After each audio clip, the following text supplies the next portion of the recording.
अस्सलामुअलैकुम, सब कैसे हैं। मैं शेफ़ ब्यूटी लॉन से शफ़क़ बात कर रही हूँ। उम्मीद करती हूँ कि सब ठीक होंगे और अल्हम्दुलिल्लाह मैं भी ठीक हूँ, फ़र्स्ट क्लास।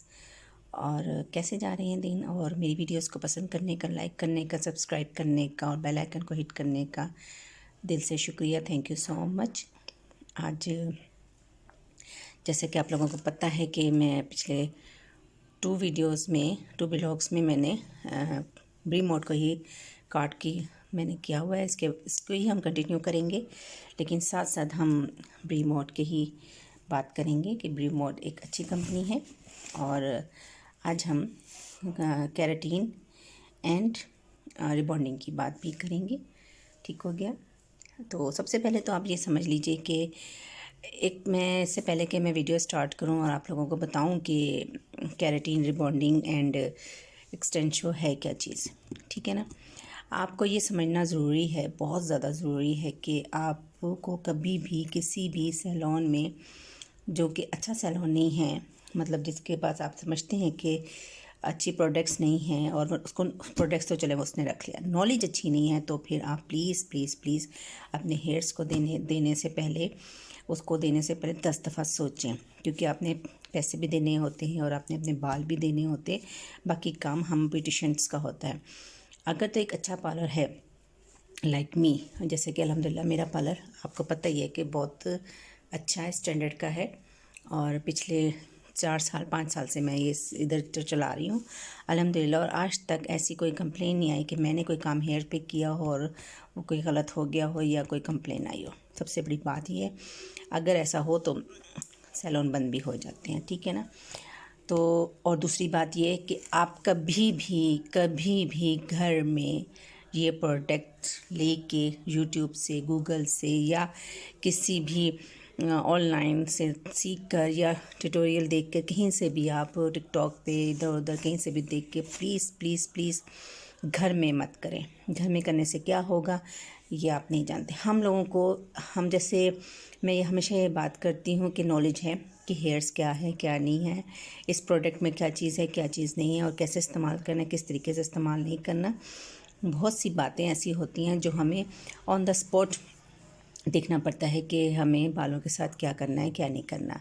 आप लोगों को नहीं पता तो बाज़ औक़ात आप गर्ल्स वुमेंस हमारे पास आती हैं और बहुत ही ज़्यादा वीक बाल लेके आ जाती हैं, तो हमें उस पर काम करने से पहले 10 दफ़ा सोचना पड़ता है।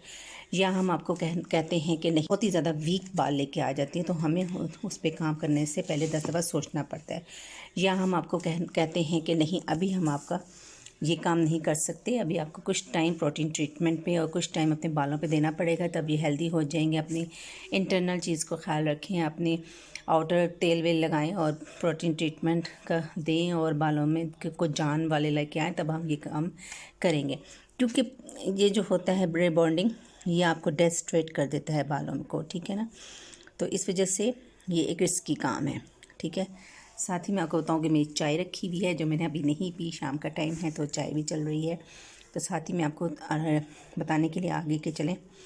अब हम शुरू करते हैं। सबसे पहले रिबॉन्डिंग यू नो के एक जो कर्ली हेयर्स होते हैं, जिनके बहुत ज़्यादा कर्ली हेयर्स होते हैं, बहुत ज़्यादा थिक हेयर होते हैं, उनके लिए होता है। और ये जो होते हैं ये बिल्कुल स्ट्रेट कर देते हैं और इक्वल बाल हो जाते हैं, हेयर बिल्कुल बेस में आ जाते हैं, ख़त्म हो जाते हैं। बालों की बाउंस को तोड़ता है ये, और इसको दोबारा जोड़ता है। ये बालों की बाउंस को तोड़ता है और दोबारा जोड़ता है।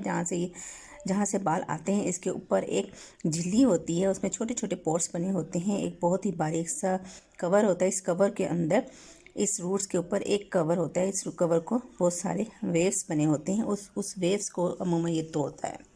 अब होता ही है कि जब बहुत ज़्यादा थिक बाल होते हैं, बहुत ज़्यादा मोटे बाल, अमूमन ये उनके लिए है जो बहुत ज़्यादा वेव्स होते हैं जिनके बालों में, और वो उनको संभालना मुश्किल हो जाता है। तो वो ये कहते हैं कि हमें जो है ना ये करना है, रिबॉन्डिंग करवानी है, उनको पसंद होते हैं। और हमारे वुमेंस में एक ये भी बीमारी होती है, गर्ल्स में भी होती है कि अगर हमारे बाल स्ट्रेट हैं तो हम कहते हैं कर्ल्स हो जाएँ, कर्ल्स हैं तो हम कहते हैं स्ट्रेट हो जाएँ।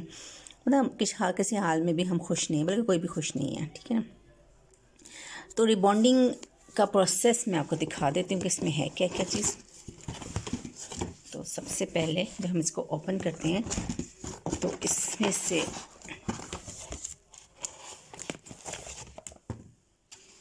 ये निकलता है जिसमें 2 लिखा हुआ है, और ये एक 1 है, ठीक है ना। और इसके साथ ही एक जार भी मिलता है, ठीक है। ये मास्क है। अब सबसे पहले हम एप्लीकेशन करते हैं, बालों को हम वॉश करेंगे, केराटिन शैम्पू से हम वॉश करेंगे बालों को। अगर आप वॉश करके भी आएँ तब भी हमें वॉश करना पड़ेगा, ठीक है ना। फिर बालों को हम ड्राई करते हैं। ड्राई करने के बाद हम उसमें ये फर्स्ट जो है, अब आप सोच रहे होंगे कि हमें करके दिखाएं, तो करके आप मेरी प्रीवियस ट्यूटोरियल वीलॉग देख सकते हैं, जिसमें आपको ये मिल जाएगा। सर्च कीजिए, लिखें रिबॉन्डिंग, तो आपको यही सारी चीज़ें मिल जाएंगी आराम से, ठीक है ना। तो फर्स्ट एप्लीकेशन हम पार्टीशन करके हम 40 to 45 मिनट्स लगाते हैं।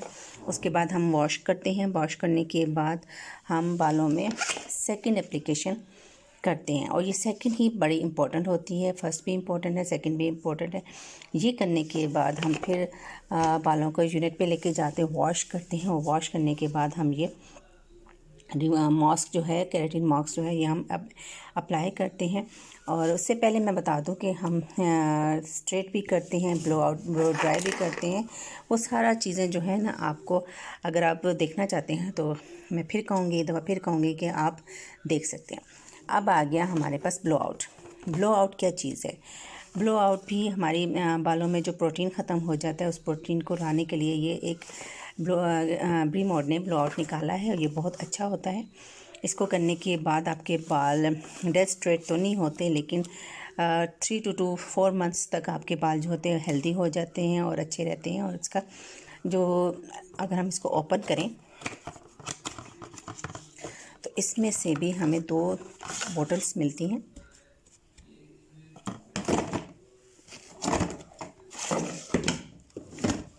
ठीक हो गया। अब इसमें लिखा होता है कहीं पे ये ए होता है, शैम्पू है। इससे आप 2 दफ़ा वॉश करेंगे, बालों को अच्छी तरीके से वॉश करेंगे, और फिर हम ये बी लगाएंगे। ये देखिए ख़त्म हो चुका है, मैंने नया भी मंगवा लिया ऑर्डर पे, वो भी आ गया है। तो ये इसका भी जो है ना ट्यूटोरियल मैंने यूट्यूब पे डाला हुआ है, आप व्लॉग्स में जाके देख सकते हैं, ठीक है। ये सब चीज़ें जो है ना बालों के लिए हेल्दी लाती हैं, हेल्दी लुक्स आ जाती है, और उसके क्रिटिकल्स और प्रोटीन्स को लेके आते हैं, ठीक है। ये भी अच्छी चीज़। अब आते हैं हम एक्सटेंशो की तरफ। आपको पहले मैंने बताया रिबॉन्डिंग, फिर मैंने ब्लो आउट का बताया। अब मैं आपको एक्सटेंशो के बारे में बता रही हूँ कि एक्सटेंशो जो है, ये भी बालों के लिए 6 मंथ्स से 7 to 8 मंथ अगर आप आफ्टर इसकी केयर करें तो ये बहुत अच्छा रिज़ल्ट देता है। इसका भी जो है 1 and 2 होता है, ठीक है। ये लॉरियल का है, और इसका रिज़ल्ट भी मैं, इसका ट्यूटोरियल भी आप मेरे यूट्यूब व्लॉग्स में या उसमें आप देख सकते हैं, ठीक हो गया। मैं हमेशा एक बात करती हूँ कि ये सब चीज़ें जो हैं आप प्लीज़ घर में मत करें। घर में करने से डैमेजिंग ज़्यादा होगी, आपको नहीं पता। हम लोग क्लासेस लेके आए होते हैं, हमें हमारे टीचर्स ने समझाया हुआ होता है। जैसे आप लोग किसी क्लास को अटेंड करते हैं, रोज़ाना लेक्चर लेते हैं, लेक्चर के बाद ही आपको समझ आती है कि हाँ जी इस किताब के ये सब चीज़ें जो हैं आप प्लीज़ घर में मत करें। घर में करने से डैमेजिंग ज़्यादा होगी, आपको नहीं पता। हम लोग क्लासेस लेके आए होते हैं, हमें हमारे टीचर्स ने समझाया हुआ होता है। जैसे आप लोग किसी क्लास को अटेंड करते हैं, रोज़ाना लेक्चर लेते हैं, लेक्चर के बाद ही आपको समझ आती है कि हाँ जी इस किताब में क्या चीज़ लिखी है, क्या चीज़ नहीं लिखी। इसी तरह हमें समझाया जाता है, हमें बताया जाता है कि क्या है क्या नहीं है, तो हमें समझ आती है, ठीक हो गया। अब मैं आपसे बात करती हूँ कि जैसे कि मैंने पहले भी कहा था कि कभी भी आप बालों का काम जो है ना घर में मत करें। अब मैं आपको एक छोटी सी मिसाल देती हूँ जो मेरे आंखों के सामने हुई है, और बच्ची है तकरीबन 16, 17, 18 साल की है, 18 साल की है माशाल्लाह से। और वो मेरी नंद की बेटी है। उसने जनाब ये रिबॉन्डिंग मंगवा के, उसके अच्छे खासे माशाल्लाह कमर से नीचे बाल थे और बहुत हेल्दी बाल थे। उसने बच्ची ने क्या किया कि ट्यूटोरियल देखा और घर में बैठ के ये जो केराटिन होती है, रिबॉन्डिंग होती है, घर में कर ली। उसके बाद उसके बाल उड़ गए, और जब उड़ गए तो ख़त्म हो गए, बिल्कुल ही थोड़े से रह गए। तो परेशान हुई कि अब क्या करना चाहिए। उसके बाद इस तरह गिर रहे थे जैसे झाड़ू को खोल दिया जाए तो उसके तिनके निकलते हैं, इस तरीके से निकले। अब वो परेशान होकर मेरे पास आई, मैंने उसको बहुत ज़्यादा बताया कि इस तरह करना चाहिए। उसकी मदर को मैंने कहा कि इस तरह, आपी को मैंने कहा कि इस तरह नहीं करना चाहिए। बहरहाल बच्चों पे नज़र रखनी चाहिए कि बच्चे क्या कर रहे हैं क्या नहीं कर रहे, और उनको भी बताना चाहिए। और ख़ास तौर पे हिदायत करनी चाहिए कि अपने बालों के साथ ना खेलें तो ज़्यादा बेहतर है, ठीक है ना। मैं कहती हूँ बालों के साथ और स्किन के साथ खेलना बंद कर दें। हम लोगों ने ये इतना अच्छा सेटअप जो खोला हुआ है, किस लिए खोला है? आपके लिए खोला है, आप लोगों के खोले। जैसे स्कूल होते हैं, स्कूल में जाने के लिए पढ़ाई ज़रूरी होती है, एक उस्ताद की ज़रूरत होती है, इसी तरह सैलून होता है, सैलून में एक ब्यूटिशियन, एक ओनर होती है जो समझती है हर चीज़ को, वो आपको बताती है कि क्या करना है क्या नहीं करना। तो आपको उसी से रुजू करना चाहिए, अच्छे सैलून से रुजू करना है। छोटे मोटे सैलून जो होते हैं वो फिर बालों का बेड़ा गर्क भी करते हैं, हेयर्स का और स्किन का। फिर आप लोगों को होता है कि शायद सारे सैलून ऐसे हैं, तो सारे सैलून ऐसे नहीं होते। कुछ अच्छे सैलून भी हैं लाइक माय सैलून, ठीक है। इसके बाद मैं दोबारा आऊँगी इंशाल्लाह, दुआओं में याद रखिए। उम्मीद करती हूँ जो नॉलेज मैं आपको देती हूँ, जो ट्यूटोरियल मैं बना रही हूँ, जो वीलॉग में बना रही हूँ, जो वीडियोस में बना रही हूँ, उम्मीद करती हूँ कि सब पसंद आते होंगे। और इसको सब्सक्राइब करना, लाइक करना, शेयर करना मत भूला करें। और मुझे इनबॉक्स में करके बताया करें कि मज़ीद आपने क्या सीखना है। इसके साथ ही मेरे कोर्सेज़ भी स्टार्ट हैं डिफरेंट किस्म के, आप आइए, विज़िट माय सैलून। इसके साथ ही मैं आपसे अल्लाह हाफ़िज़ कहूँगी, दुआ में याद रखिएगा। अल्लाह हाफ़िज़।